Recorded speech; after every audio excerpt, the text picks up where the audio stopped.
केजरीवाल जी कि जो दोहरा मानदंड है आपका, ये क्यों है? कश्मीरी विस्थापित हिंदुओं के लिए आप उन्हें नौकरी देना नहीं चाहते, वो तो कोर्ट ने आपको नौकरी देने के बाद ही किया। कश्मीरी हिंदू पंडितों के ऊपर जो अत्याचार हुआ उस पे आप हंस रहे थे। प्रशांत भूषण ने इनके खिलाफ सुप्रीम कोर्ट में केस किया, वो आज भी बाटला हाउस के झूठे एनकाउंटर के खिलाफ कोर्ट में इंसाफ की लड़ाई लड़ रहे हैं।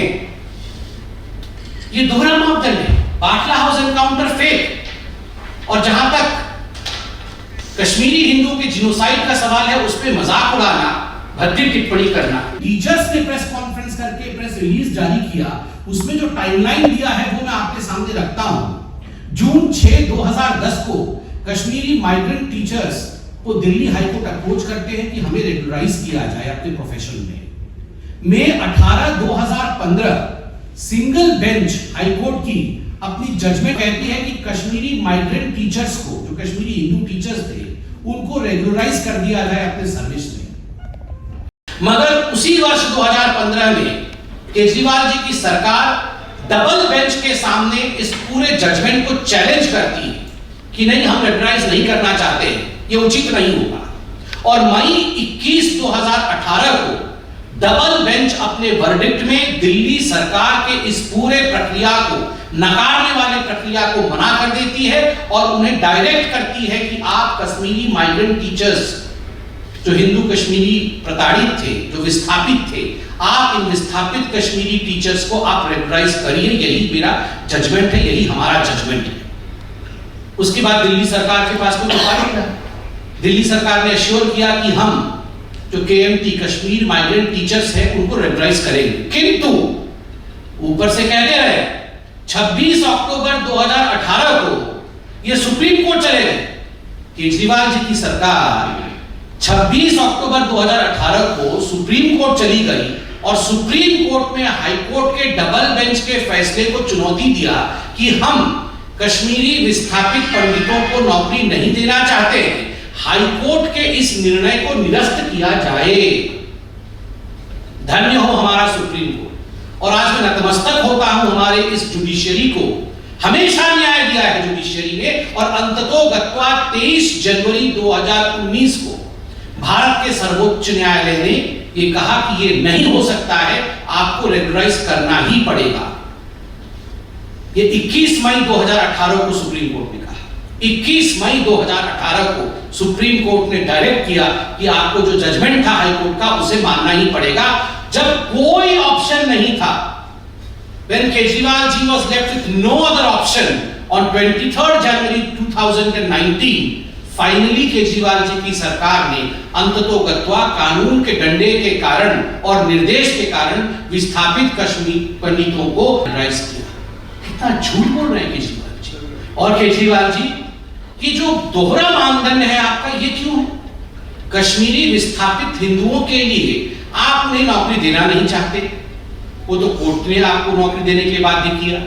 कश्मीरी हिंदू पंडितों के ऊपर जो अत्याचार हुआ उस पे आप हंस रहे थे, उसको आपने झूठा बता दिया, झूठा बता दिया। किंतु बाटला हाउस एनकाउंटर, उसको लेकर जिस प्रकार से आपने कहा था, मैं कोट करता हूं, अरविंद केजरीवाल जी ने कहा था बाटला हाउस एनकाउंटर को फेक बताया था और कहा था the court has said that the youth killed in Batla house incident were terrorist. I had said that even if they were terrorists, it was extremely important to catch them alive, to know who their real handlers are. There needs to be an independent investigation to know if it was necessary to kill them.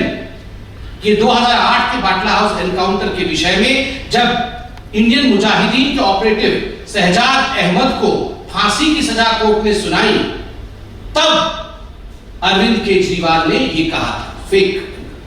Arvind Kejriwal ji का एक चिट्ठी भी प्रसिद्ध हुआ था, आपको याद होगा, मुसलमान भाइयों बहनों बुजुर्गों और बच्चों के नाम पत्र। और इस पत्र में अरविंद केजरीवाल ने स्पष्ट रूप से कहा है कि आप सभी जानते हैं कि देश में जाने माने वकील प्रशांत भूषण जैसे लोग आम आदमी पार्टी के अहम सदस्य, मुसलमानों को हक दिलवाने के लिए उन्होंने कई लड़ाइयां लड़ी, गुजरात में कई मुसलमानों को फर्जी मुठभेड़ों में मार डाला गया।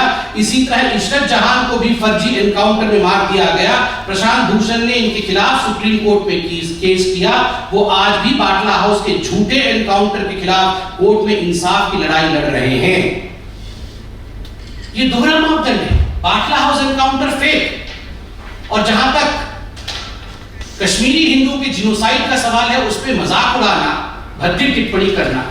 अंत में मैं इतना ही कहूंगा केजरीवाल जी के लिए, मैं अपनी सुविधा के लिए हर बार रंग बदल लेता हूं। मैं अपनी सुविधा के लिए हर बार रंग बदल लेता हूं, वोट के लिए ईमान बदल लेता हूं।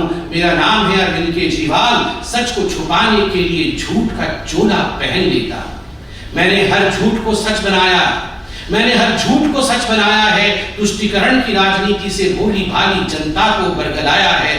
जब जब बात आई है हिंदुओं के न्याय की, तो आतंक को महिमा मंडित कर हर बात को धुएं में उड़ाया है, हर बात को धुएं में उड़ाया है।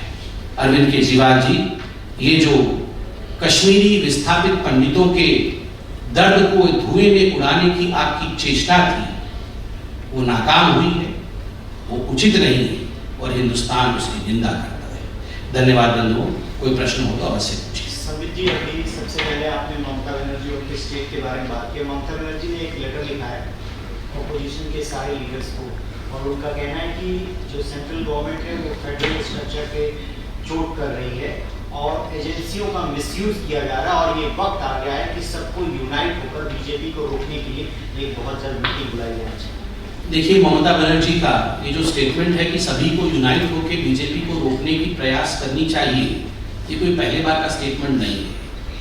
अभी ममता दीदी गई थी उत्तर प्रदेश में भी, जाके उन्होंने बीजेपी को रोकने की चेष्टा की थी। उसका नतीजा क्या रहा वो भी हमने देखा है। जहां तक सेंट्रल एजेंसी के मिसयूज का सवाल है, स्वाभाविक है Mamata Banerjee is frustrated because only a couple of days ago, 2 दिन पहले ही जिस प्रकार से हाईकोर्ट ने बीरभूम के मैसेकर के केस को सीबीआई को सौंपा है, उनको लगता है कि कोर्ट ने भी इंटरफेयर किया है। ममता जी को लगता है ना सुप्रीम कोर्ट बड़ी है, ना हाईकोर्ट बड़ा है, ना भारत का संविधान बड़ा है। उनके जो विधायक भारतीय जनता पार्टी के कार्यकर्ताओं को धमकाते हैं, हत्या करवाते हैं, वही बड़े।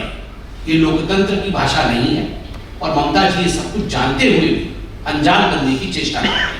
Sambit, we have seen that how, if you talk about the hijab row, the court has clearly given its order that uniform should be worn, and there were certain people who were trying to instigate the students over there.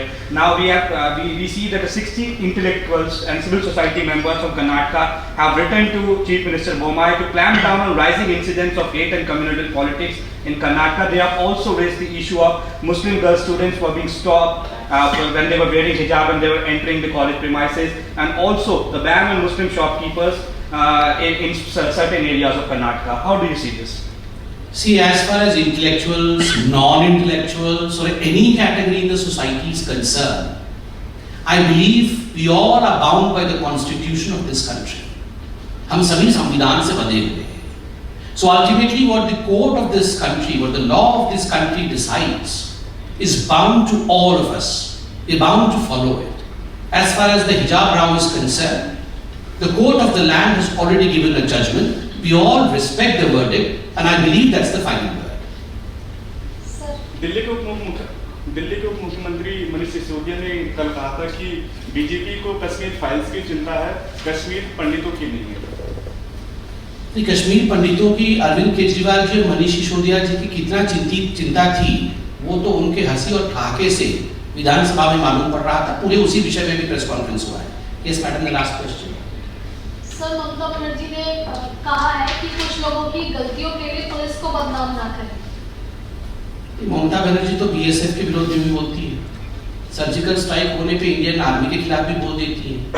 और जहां तक police का सवाल है, ममता जी से पूछिए कि कहां चूक हुआ है टीएमसी की सरकार का, जो आज खुद न्यायाधीश कह रहे हैं, कोर्ट कह रहा है कि जांच बंगाल में नहीं हो पाएगा बीरभूम के मैसेकर को लेकर। जांच सीबीआई को सुपुर्द क्यों कर रही है? क्योंकि कहीं ना कहीं वातावरण अविश्वास का बंगाल के अंदर पैदा हुआ है। Thank you so much.